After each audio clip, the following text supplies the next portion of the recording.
the partial U.S. government shutdown will stretch right into the new year. Congress adjourned after just a couple of minutes today without taking any action to end the shutdown. And with no votes scheduled in the coming days, it now looks likely that the shutdown will continue until at least January 3rd, and that's when the Democrats take control of the House of Representatives. U.S. President Donald Trump has been tweeting throughout the day, blaming Democrats for the shutdown. Trump continues to demand $5 billion in funding for his border wall. So far, he's been unwilling to relent, and Democrats have been unwilling to give in to his demand. Take a look. Here's what he had to say on Twitter. Have the Democrats finally realized that we desperately need border security and a wall on the southern border? Need to stop drugs, human trafficking, gang members, and criminals from coming into our country.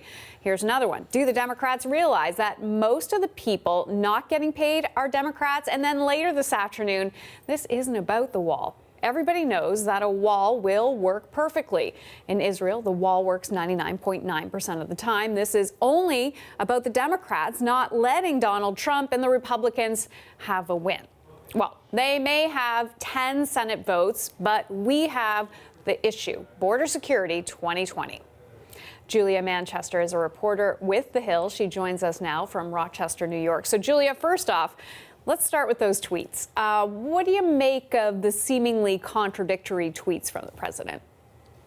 Well, this is the president really digging in his heels, and this is him essentially talking to his base. You know, the issue of the border wall is something his base has really fed off of ever since he started campaigning in 2015. You know, when he backed off of his original, claim a couple of weeks ago saying that they would find other ways to pay for the border wall, we saw many prominent members of his base, conservative media, Rush Limbaugh, Ann Coulter, conservative talk show host, really go back against him. So this is his way of saying, I'm going to keep on pushing for this border wall, and at the same time trying to blame this on Democrats. So it can seem like the fact that thousands of government workers aren't getting paid isn't necessarily his fault. But it's interesting because he says this isn't about the wall, but it really is at the essence about the wall, because this entire shutdown really began over whether there would be funding for this border wall. However, both sides can't agree on the amount of money to put towards that structure. So, Julia, what will it take to break the stalemate?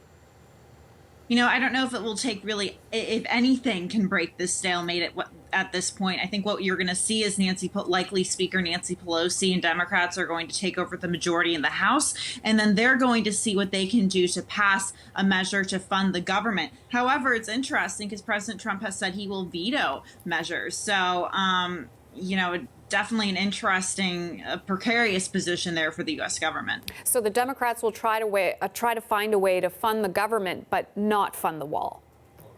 No, they do not want to fund the wall. I mean, this is on principle, they will not agree to fund the wall. You know, it's interesting because I think there is bipartisan work that can be done on the issue of immigration. However, this issue of the border wall in particular is something that Senate Minority Leader Chuck Schumer and Nancy Pelosi have said repeatedly they will not fund, and they will not give President Trump this political win.